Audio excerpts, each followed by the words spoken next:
Welcome back to the first edition of Digital Transformation Summit, presented by IAMAI and Accenture.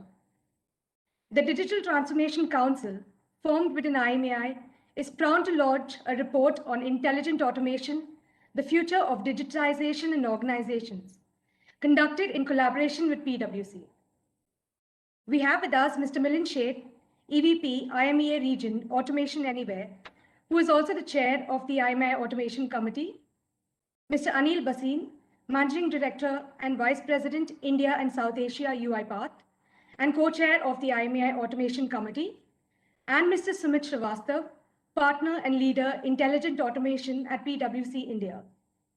A very warm welcome to you all. Over to you, Mr. Milan. Thank you. Good morning, everyone. Pleasure to be here in this discussion. IMEA set up this committee a couple of months back to foster adoption of AI-based technologies in the Indian ecosystem, and also to make representations to various authorities that how can we accelerate adoption of digital technologies, AI technologies in various constituents of the Indian market. We are very pleased today that the first goal we had set for ourselves, we've reached that in some form with the report which is being launched by PwC. And this report essentially is going to be a kind of a guiding document for the committee and the constituents to look at various interventions we will be making along with various government bodies and participants. One more aspect I'd like to highlight is that there's a tremendous focus IMEI has is on skill building within the nation to adopt these technologies. And I do hope that with this report will give us some interesting linkages or areas where we can collaborate closely with universities as well as the National Skill Development Corporation to build this skill. So very pleased to be here and looking forward to PwC's summary, and we formally take this report as a starting point for the committee to move forward and discuss it further. So with that, I'll hand it over to my colleague from and co-chair from UiPath just to make some comments and just share ideas. Well, thank you, Milan. Good morning to everybody. First of all, I really hope and pray everybody is safe and great. I know these are very unusual times. So I really wish everybody a very safe life as we go forward. So just to start with, I want to first thank IAMAI for helping us with this session. I think it's a very important session, and to PwC for their partnership. I think their report will unveil a lot of good ideas and thoughts about how organizations are driving I think business differentiation through automation. So as co-chair, I really think that we at UiPath are very, very supportive of the adoption of automation, which I believe is a huge business enabler and also a competitive advantage for all of the Indian companies. And this report really brings together a point of view in automation for the India industry. So I do believe that there are a lot of good things that you can view through this report, merits, and I'm sure Sumit will talk about that. In my life, I've said this earlier, that there are three irreversible trends the world has seen. One is digitization, you have globalization, then mobility. I would add, given the times that we live in today, automation is the fourth irreversible trend, because the difference between skill sets that are available today and the technology at the pace at which it is innovating, there's a huge gap. And the only way to bridge that gap with organizations is to have automation as a strategic business enabler. So with that, again, thank you all. My colleague Rajesh is here on this call, Rajesh Kumar. So if you have any more discussions that you'd like to take offline, we'd be more than happy. We'll make sure that we publish, his coordinates during this conversation. So thank you. Back to you. Thank you. So maybe, Sumit here, guys, I'll take you through the context of the report, what we're talking here. Just give me a minute. Okay. So maybe, just to set some background and adding to what Milan and, Anil also mentioned, while we're calling it a report, it's also a vision document, which will be more like a guiding principles for all of us taking forward various action items jointly with certain within the ecosystem, and there could also be action items which you could take at your end while you are either initializing, institutionalizing, or running a program around automation within your organization. So you'll have different flavors and a lot of different kind of key takeaways which you'll see coming out from this document or report for each one of you. Okay, so briefly, and this report would be available on the IAMAI site sometime later today, and you can have a reference to the entire report. So what we're going to do, and I thought I'll spend maybe 10 minutes to take you through the thought process and what we're largely you're going to see in the various sections which is there within the report. So there are typically the whole report is classified into 4 broad sections. The first section, you'll see insights coming in terms of digitization and how this has become a key imperative for organizations today. Now, very clearly, the pandemic has been, has had its impact not just on our lives, but also on our organizations. We've seen organizations at a board level looking at how do they rethink, redesign, and reconfigure their entire organization, given the way the pandemic has impacted their business. We do not any longer operate the way we were operating before, because a lot of organizations needs to bring in resilience in their supply chains. There is volatility in terms of how and where your suppliers are able to provide for the raw materials. We are also seeing your own workforce not being able to come to office on a regular basis, and how you are managing your work in a more remote fashion without impacting the day-to-day operations. And or you're also looking at the way you were selling your products, or the way the consumers were interacting with you has completely transformed from the earlier, or I would say prior to the pandemic. So clearly, the imperative or the need of digitization has really got amplified by multiple folds, within across the industry. We had also done, some internal survey looking at what were the priorities at a board level across various sectors. And what we realized, we were looking at a comparison prior to 2019 and then during the pandemic. Really, the priorities changed, and clearly on top of agenda was the digitization, automation. Those were the kind of initiatives, and organizations were looking at how do they bring in manage their organizations more effectively using these technologies.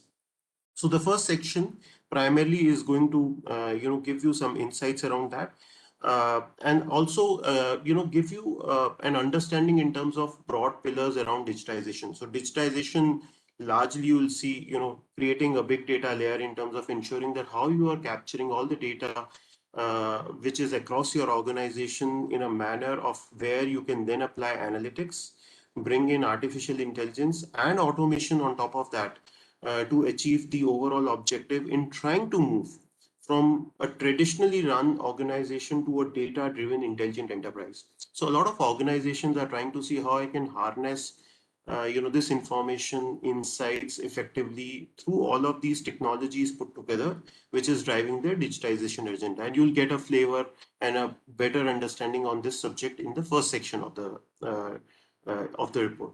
Then coming to the second section, and what we, while we said we'll give you a broader canvas in terms of where the industry is moving and what are the various kinds of initiatives which are being taken. The second, section largely focuses on the components of intelligent automation. And clearly, we wanted to, I would say, simplify some of these terminologies. You would have, a lot of you would have been, hearing about robotic process automation in the earlier days, and then there are words around intelligent automation to hyper automation. So what are these all terminologies about? Are they same? Are they different? And if different, then in what shape and form? I think so that is where you will get the understanding around that. Now, primarily around the components of intelligent automation. Yes, just to give you a summarized view around that, RPA becomes the critical foundation there. But along with RPA, when you look at bringing in smart OCR technologies, where you can bring in a digitized view of all your manual documents which are there, really emphasizes or rather amplifies the automation portion for the entire I would say, process there itself, coupled with cognitive intelligence, where you have technologies through which you can understand unstructured data and what is intended by that unstructured data, and perform activities, really emphasizes in terms of ensuring that how some of these decision making abilities are also embedded in a very dynamic way within your entire automation layer what you're building, coupled with conversational AI. And I think so that has become the new ways, the way we interact in our personal lives, working closely with devices like Alexa to Google Home. A lot of these conversational AI technologies are also getting embedded into the automation initiative to see how we are having a human-like language conversations with the underlying technology platforms and driving information and analysis and analytics around that. So, you'll see more clarity being put forward in the second section of the document in terms of what are the various sections and components within the AI landscape. The third one, more than bringing more focus on India as a market, and what is happening in terms of adoption of intelligent automation in India. We thought, you'll see a lot of reports and documents from various research and analysts, but many of them are largely focused on the other developed economies, and we really wanted to bring more emphasis in terms of India as a market, because we've clearly seen a large transformation happening using intelligent automation technologies in the Indian market landscape. So this is a flavor for the Indian market, what you'll see, which will talk about how the adoption has happened across industries to across business functions, and also across right from front to middle to back office. It's no longer a story where you may think that if I have a back office, that's where it will bring in maximum benefits. Organizations are today using these technologies for integrating your front, middle to back office, and actually looking at resolving your key business problems, be it in terms of reshaping your entire front office management, the way you are interacting and servicing your end clients, the way you are servicing even your internal employees per se, and looking at the entire value chain across the organization. Okay, so while we bring that flavor, we'll also be bringing insights in terms of what are actually been the key drivers in the AI space in India, primarily looking at both the demand side drivers and the supply side drivers. And when I say demand side, it's basically the rising organization needs to bring in efficiency within their organizations. What are the proven value in intelligent automation? So some of these stories around different industries and use cases around that. And how do you focus on enriching your entire customer experience and reducing the turnaround time? Because what we've realized, especially during the pandemic, the customer becomes even more critical, because, and I would like to ensure that I'm looking at customer focus with a much more renewed energy while I'm looking at the entire technology transformation at my end. So while these are on the demand sides, which I believe a lot of you coming from the business side would anyhow be aware of, I think so important aspects to also keep in mind is on the supply side. And when we're talking about supply side, in terms of looking at the kind of tools and technologies today being available, we have both Milan and Anil here representing the two most known solutions in this space. And clearly, their products have also got evolved over the last few years. They are bringing in a lot of solutions around AI machine learning components which are embedded, and the entire partner ecosystem which helps you ensure that you're getting a platform which is much more, I would say, advanced to what you would have seen in 2015 or 16. So that refresh would be important. Also, in terms of highlighting, on the supply side, where a lot of emphasis, I think, so the product or the OEMs have gotten into low code, no code kind of, software development. Because if automation is the new way of, executing work on a day-to-day basis, clearly the low code, no code kind of feature functionality helps increase the adoption rate. And we are also shedding some light around that. And the third and the most critical part, which I would also say is very important for a market like India, is how the basically, the whole product bundling and the cost of the technology has come down in last few years. And clearly, if I draw a parallels in terms of how we have seen some of the other technologies get adopted, the more the adoption, we've seen more effective product price points have also come in. If I just pick up a very parallel example around that would be on 3D printing.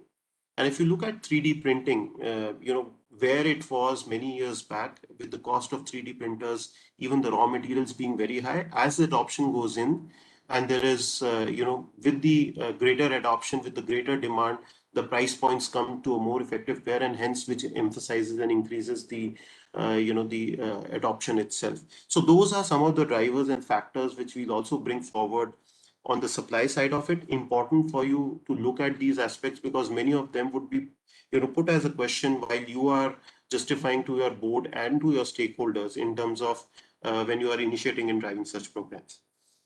Now, moving on to the fourth section, in terms of how do you move ahead with the intelligent automation program. And we clearly understand that as we were looking to set up a vision document back now in 2021, and we're talking about technologies which have been in play for a while. This is not something which came in a year, 2 years back. The journey is much evolved right now, and clearly the consumption from different I would say members of IAMAI would be that they could be at either an initial stage of a program, or they could be having different kind of challenges because they might be in third or fourth year of their journey around automation. So clearly what we've done here is we've tried to look at the 3 stages of the entire evolution of automation, look at initialize to industrialize and institutionalize.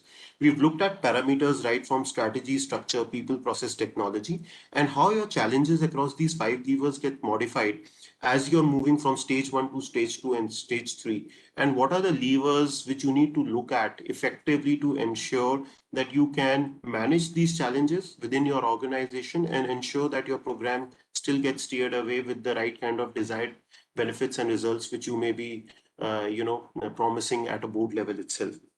So this will give you the clarity around that, clearly emphasizing that how do you bring scale at speed. And that's the objective with a lot of us would say is the need of the hour for any organization to transform themselves completely out here. And then the last, the 5th section, which is clearly in creating a future-ready workforce. We all understand, with newer technologies come new roles and responsibilities and skill sets which are required within each and every organization.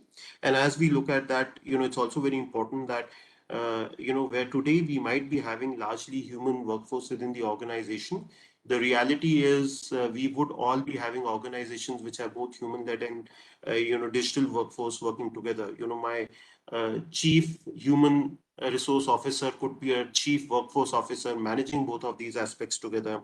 So how are we upskilling our human workforce to understand these technologies effectively, work in a cohesive manner? What are the operating models which are required from an organization perspective, and all the digital upskilling initiatives which industry-wise is being followed in that space? So the 5th section largely covers around that. And probably you will see, good takeaways from you from each of those sections. So probably, those were the broad sections. What we also understand is as going forward, you may see more detailed conversations and thought leadership being provided from our side on each of these various topics at length, because there are huge conversations happening across organizations on each of these sections. Now with that, I will just stop here and probably send it back to you if you want to add, or Anil on the report.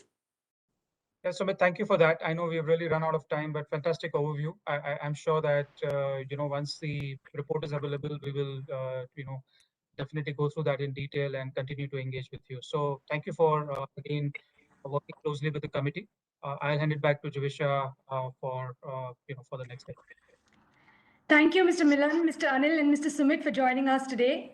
Sincere thanks to our knowledge partner, PwC. Ladies and gentlemen, the report will be available on our website shortly. We'll be back in 5 minutes with our next session. Stay tuned. Thank you. Thank you. Thank you.